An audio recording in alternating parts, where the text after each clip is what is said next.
Why? Well, because then they'll come and negotiate with us about legislation. And another example I can think of here is in Germany. We probably all heard the term culture wars, Kulturkampf, right? Well, it goes back to Germany. You know, the Kulturkampf was declared by Bismarck in 1871 in France, or in Germany. And the Kulturkampf essentially meant it went down to keeping Catholic professors out of university chairs, right? It got that specific. But it also meant keeping Catholic politicians out of the legislature.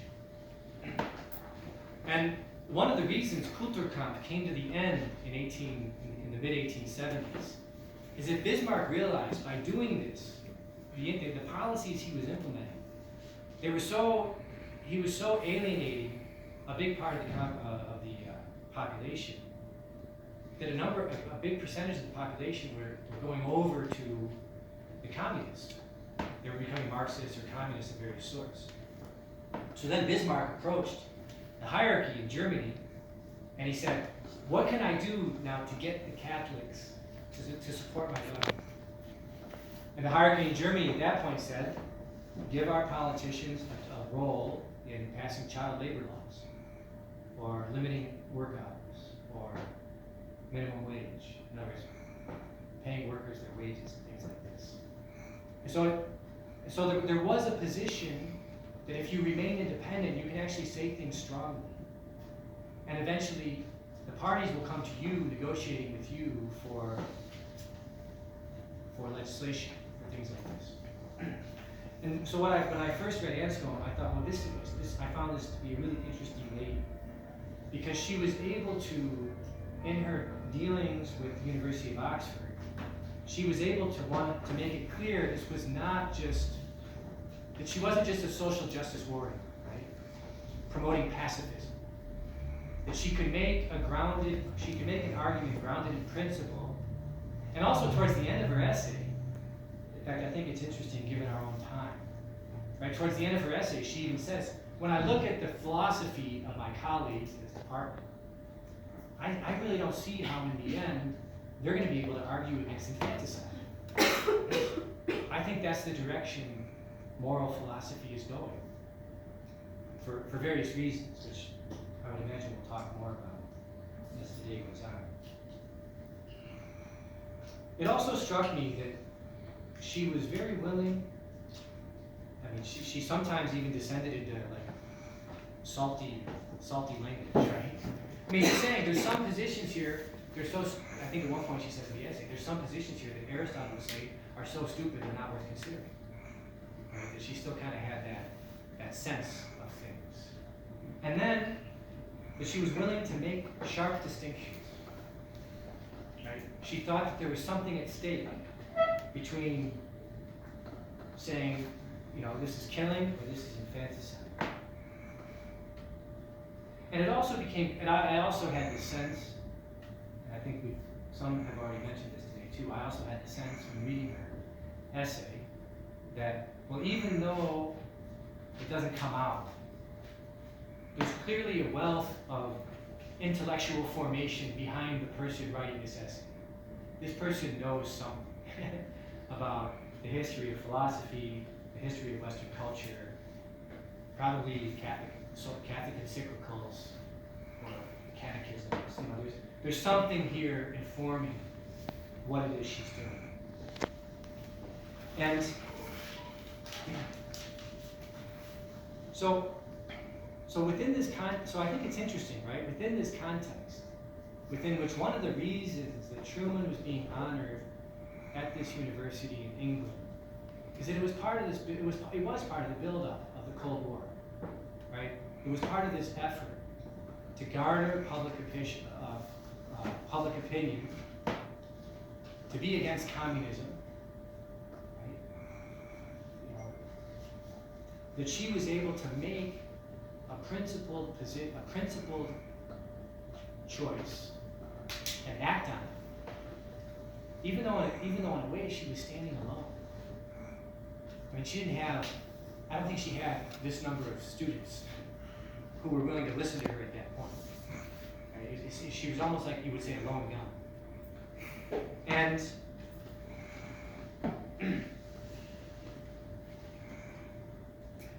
think if we then go then to 1992, right, the next thing I would like to say, I think let's go to 1992. 1992 was an interesting time because it was the end of the Cold War. Right? It was an interesting time to have a conference where you would ask Elizabeth Anscombe to give a paper on, possibilities of peace, the challenge for the future challenge of the university. Again, I think I mentioned this. I was trying to track down the paper, but as I said, the organizers of UNIV, they don't have records going back that far. They have the title. That's all they have is the title, but they don't have actual records of the paper. I'm sure there's other ways to find it. And maybe next year we'll figure that out. But also, it's interesting that between, let's say, 1956 and 1992, by the time you get to the late 1960s, early 1970s in the United States, right, especially on the level of political party formation, it's interesting just to muse about these things, right? I'm sure many of you might be aware of this, but if you get to the 1960s, let's say 1965 in the United States, just from looking at voter data, right, 80% of the Catholics voted Democrat.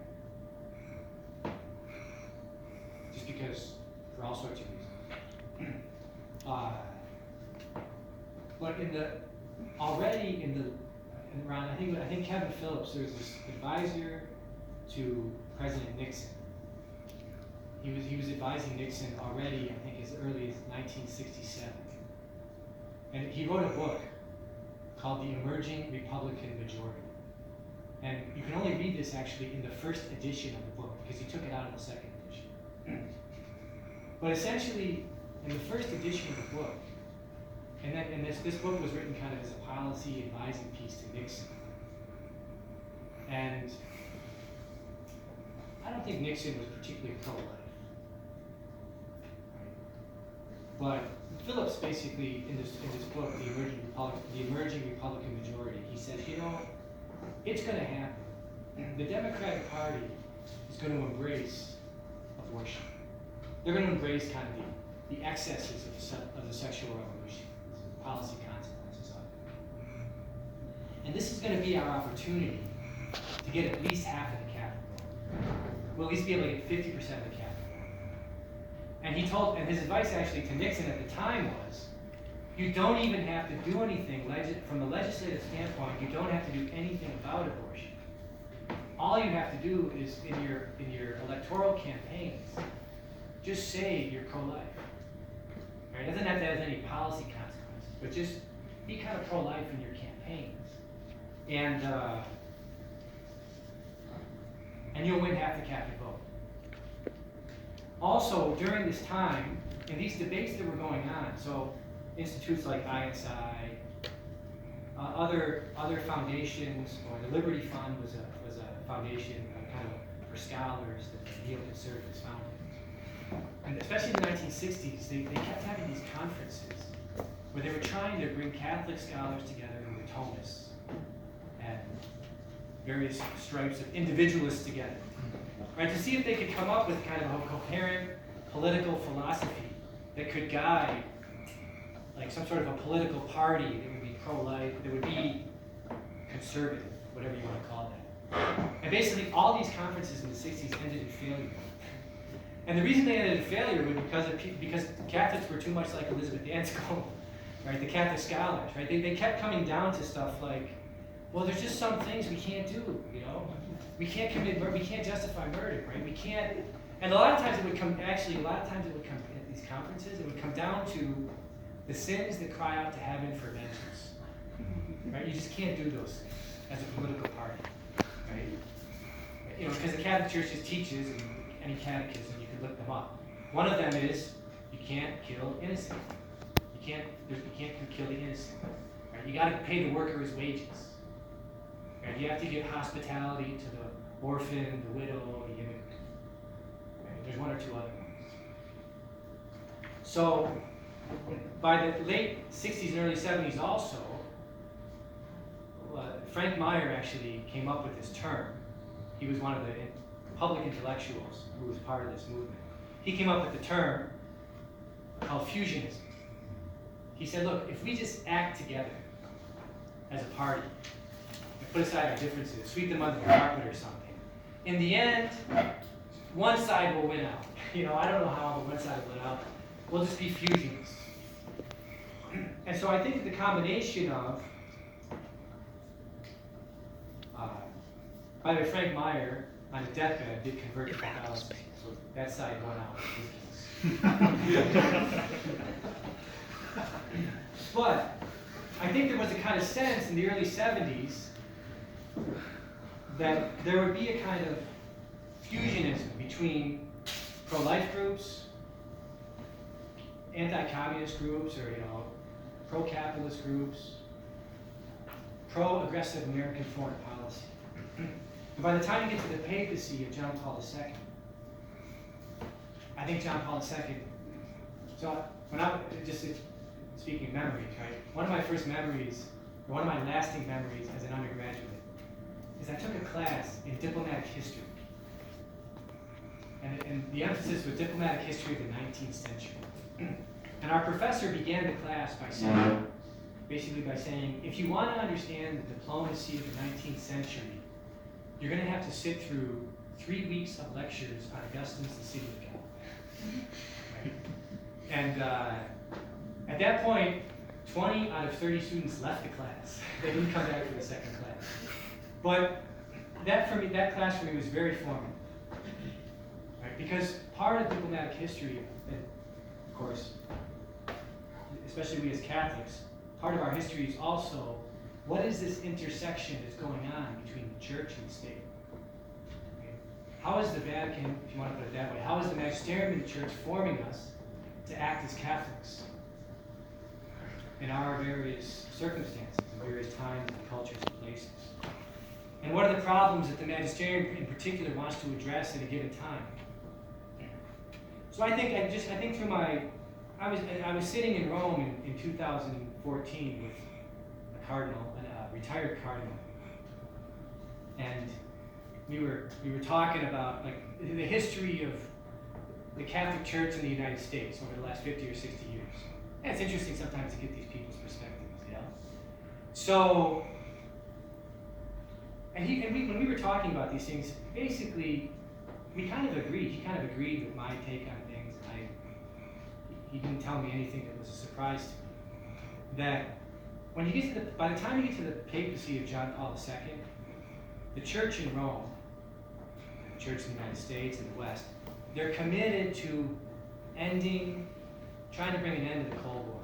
Because why? Because communism is a kind of wicked form of materialism that's worse than the evils that are present in Western materialist capitalist societies. So they made an alliance. Right? They made, from a political standpoint, they made an alliance that, in a way, the church saw the 20th century as a kind of play within a play. Right? The bigger play was the play that led up to the First World War. This was the play that some people during lunch were talking about, these encyclicals of Leo XIII against Americanism, right? Or on liberty, or church-state relations. Right? Pascendi by Leo X. Right?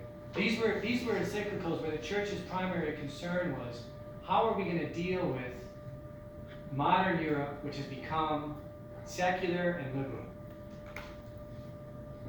And in a lot of those encyclicals, in various ways, right? And a lot of those encyclicals in the late 19th, early 20th century, the warnings of the popes were, if we don't deal with these problems, something much worse is going to come down the pipe. And it's going to be much worse, right? And then many of these encyclicals, the popes were urging the leaders of the West, right, to rectify the injustices of the capitalist system, or aggressive foreign policies, the machinations between nations. Because they were saying, if you guys don't solve these problems, something much worse is going to come later. And you're going to regret that you didn't address these problems. And so, in a way, the struggles with fascism and communism that took place after the First World War until 1989, I think the Vatican saw that as the play within the play of the 20th century. So when you get to 1992, and I would just assume Anscombe was, I just assume, I don't know her biography well enough, right? But I just assumed that Anscombe in 1992, if she's giving a lecture, so this is my hypothesis, right? So you can refute it if you would like it. But I'm just assuming in 1992, if she's giving a lecture on the possibilities for peace, the challenge of modern university, I think she's probably already understanding. She's already trying to work out, is there some understanding we can get to of the church kind of returning to, or Catholic intellectuals, Catholic politicians, Catholic activists out there at various levels, returning, kind of easing out of this alliance that we made with Western nations to put an end to communism, to kind of going back to a critique of Western liberal societies, right? To try to rectify what's wrong with them on some level by our understanding of the common good, right?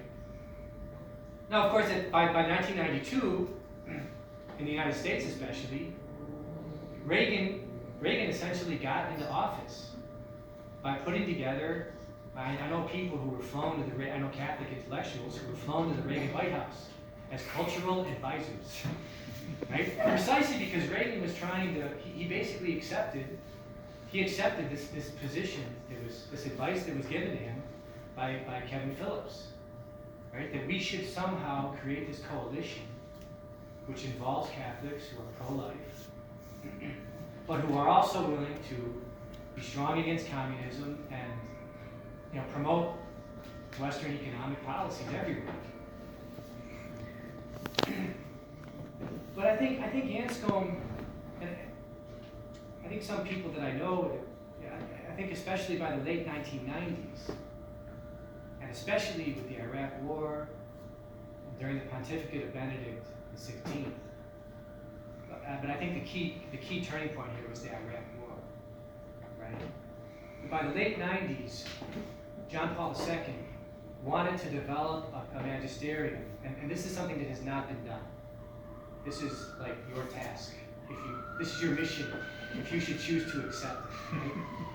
Right? By the late 90s, what John Paul II wanted to do is he wanted to develop a social magisterium that would be rooted in the common good, that would be independent of the series of positions that were taken by a lot of Catholic conservative intellectuals in the United States, in the Republican Party.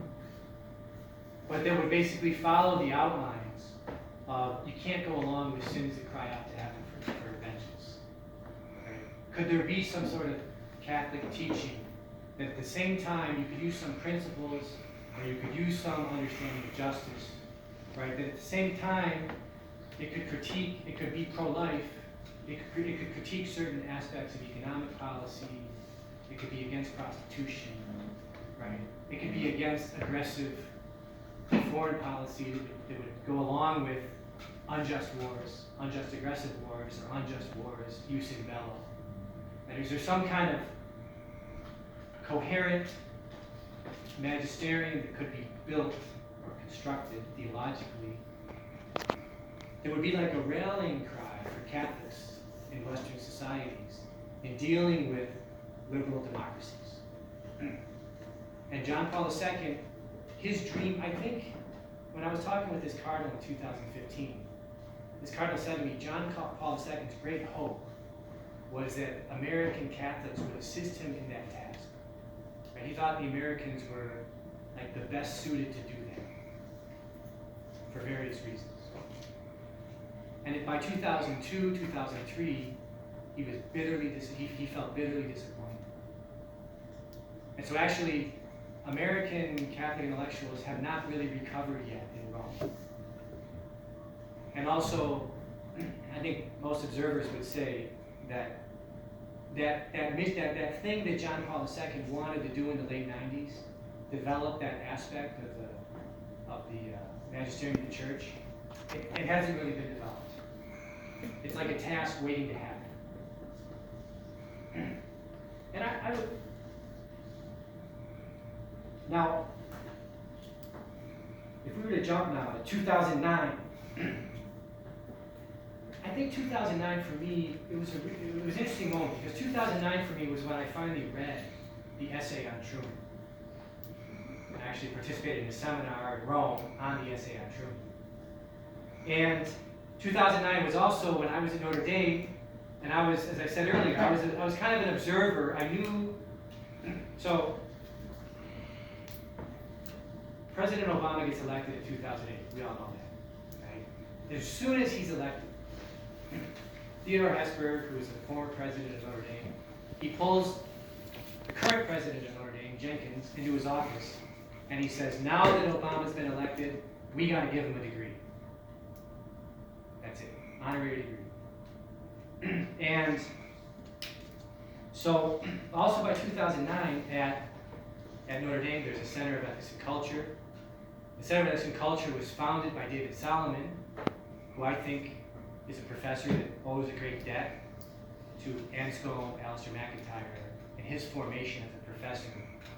And what was interesting for me as an observer in 2009 of what was going on was to see kind of what was happening among, there were a number of students who I think they ended up, I think with David Solomon's help, because these students would meet at the Center of Ethics and Culture. Then they would come to my kitchen and we would talk about things. And then they would go back to the Center of Ethics and Culture. And they kind of, through kind of a back and forth, they developed a kind of policy, a kind of strategy for how can we, and then basically their position became Anscombe's position about Truman. They said we should not give an, in other words, Anscombe said about Truman, if we give him a degree, we're just flattering him. We're just flattering the prince. And I think these students, their position in the end towards Obama and Notre Dame became, if we give him an honorary degree, we're essentially honoring someone who is committed to promoting infanticide. And we shouldn't honor a person like that, who holds that position. Now for me, it was interesting to be there also because Peter was there, maybe he could correct me, but Notre Dame in that spring was a circus. It became a real circus. And so for example, all of a sudden, kind of out of nowhere, in the 1980s, there was this pro-life activist named Randall Terry. And his group was dedicated, I think, almost to trying to start a violent revolution for the pro-life cause. Right? Doing kind of, it was a specific kind of way of protesting at abortion clinics to get arrested, but also in a kind of almost regime destabilizing way. And between the late 80s and 2009, I had not heard one thing of Randall Terry. And then all of a sudden, in 2009, he shows up at Notre Dame, and he starts his activism again. And then another interesting happened at Notre Dame. Also, as we got into March and April in 2009, somebody hired these trucks to start going around the campus with, they were like these huge trucks that had like billboards on them, and they had graphic images of abortion on these trucks, right? And they were from 9 to 5 every day, they were circling the neighborhoods around campus, right? And then at another point, someone paid for an airplane to fly over the university from 9 to 5 also, with and these were groups connected with Randall Terry somehow. Randall Terry was not Catholic. I think he's an evangelical, right? But so Notre Dame became kind of a circus, and the students who were trying to, I thought it was really interesting because the students that were trying to oppose Obama, they from the get-go, they realized, I'm not so sure we should be associated with Randall Terry, But then it was hard for them. It was hard for them to, because the people that were getting in on Fox News, it was Randall Terry and these trucks and the airplane and activists that Randall Terry had hired activists to march on Notre Dame and get arrested, right? And these were the people making the news. So when the bishop heard about all this, the bishop initially was like, I'm not with these students, right? And these students were basically saying in the end, much like Elizabeth Anscombe, we're not going to go to the graduation ceremony where Obama's going to be honored. We don't think that that's appropriate. We don't want to honor him with an honorary degree. And actually, in the end, they held their alternative graduation. And what I thought was interesting is that the bishop, during this whole time, up until the day of the graduation, the bishop couldn't distinguish between the Randall Terry activists and the students at Notre Dame. He thought they were the same group of people. Finally, like a light went on in his head the day before graduation, and he realized, I should really be with the students. Right? He had he saw something. He saw that they were not the same group. Right? They weren't just randomizers. Now, ironically enough, and this is kind of bizarre, but later on in 2009, after the whole Obama thing happened, I was in Rhodes for a conference, Rhodes, Greece. And I met this guy who, as it turns out, this fellow, so I asked him, what do you do? He said, well, I forget the actual title that he gave himself. But essentially, he said, his position was, I create news. He told me this, he bragged about it. I got the money to fly those airplanes over our name. I got the money for those trucks. I got the money to bring Randall Terry and the activists. And I put those people together with Fox News to create this story. Right? So he kind of said to me, if ever you want to get a story going again,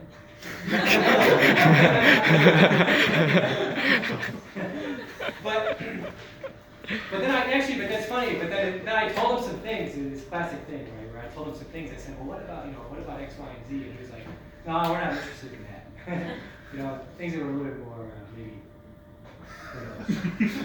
I wouldn't play on Fox News. So, that was 2009. Now, here in 2019, I think that, again, just to kind of end my talk, which has gone a long time here, but I think in 2019, we're very well situated. Like, if you look at Elizabeth Anscombe in 1950, I mean, in one way we're not so well situated, right? Because in one way I think you could say that we discussed this a little bit earlier today, where in the 1950s, there were still a lot of elements in the culture that supported. I remember one time this was an experienced man who has spent his whole life trying to help families, right? And he basically, when I was a young man, he was telling me, look, this would be in the 1990s. He said, look, in the 1950s, if you were trying to raise a family in the 1950s, a lot of the stuff about the sexual revolution, it was kind of still, it wasn't in the popular culture yet. Right? Kinsey and all that kind of stuff, it hadn't yet trickled down. Right? In the 1950s, so the intellectual apparatus was crumbling. But there were many families that were trying to raise their children well. Right? They could almost assume that even their public schools would kind of help back the parents up. And however the parents were trying to raise the children. You could assume that also the culture at large. I mean, in the 50s, there was still the production code, right, with movies. And actually, even though the production code was enforcing Protestant values, it was mostly Catholics that were promoting, or that were kind of enforcing the production code. Right? The production code was voluntary censorship, which is a different history than what we're trying to present here. But that was, in other words, there were all these things in the culture to kind of preserve, I don't want to say a Catholic culture, but a more or less, broadly speaking, Christian civilization. By the 1990s, that's gone, right? Those institutions don't exist. By the 1990s, even most Catholic parents who are concerned about raising their children with virtue, they're suspicious about the possibilities of even the local Catholic school helping them, right? In other words, there was a real breakdown. There's been a real breakdown. And so in that sense, you could say from the macro level, things are a lot worse. Also, by 2019, we're in the position that Elizabeth Anscombe thought we could come to, where we're legislating infanticide. Which she said, well, if we just follow philosophies of my colleagues to their natural conclusions, that's what's going to happen. Right, so in that sense, you know, you could say, yeah, things are not the same. But on the other hand, as I look at the packet, on the other hand, I say, well, when I was coming up the pipe in the late 80s, early 90s, there was only the Intercollegiate Studies Institute, right? Now, there's the Intercollegiate Studies Institute, there's the Love and Fidelity Network, there's Abigail Adams, and actually, like even here at Harvard, when I look around Harvard, you can see there's lots of other groups.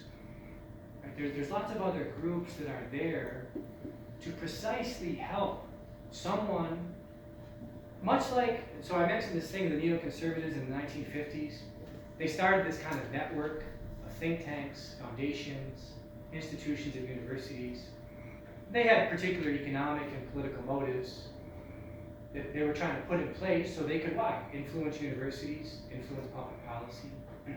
I think what you see now developing, which I think is a healthy and good influence, right? You, as young people out there now, you have lots of resources out there. They may not be within the structures of the university themselves, but there are institutes like Abigail Adams at the University of Chicago. There's Lumen Christi. There might be some other thing like the Abigail Adams Institute there. Hyde Park Institute. At a lot of universities now also, the Dominicans, right? There's been a revitalization of the Dominicans, especially here in the East Coast. And they're sponsoring lectures. And a lot of times what these institutes are meant to do is they're meant to take undergraduates and graduate students and put them in touch with professors who could be mentors for them that they might not be able to find in their particular institution. And these things are very healthy. They're very good, right? When I was coming up in the late 80s, early 90s, I didn't find that so easily. Right? It just wasn't around. There could be all sorts of reasons for that, but I think there's great possibilities now, especially for you younger people, to form yourselves, to be Anscombian, right? And then just the final thing I would say, and I think this would also be worth it an entire talk, maybe next year, right? But how Elizabeth Anscombe formed herself, and just a few things I would say, right? And I've seen this also happen. I have several friends who are now professors in various places. Some of them won the Rhodes Scholarship. And precisely the advice we gave them when they went to Oxford, we said, go find the readings of Aquinas, go find his commentaries on Aristotle, go find the Summa Theologica. And maybe you can't tell your professors in the seminar and your colleagues that that's what you're reading, but like lock yourself in your closet and read it at night.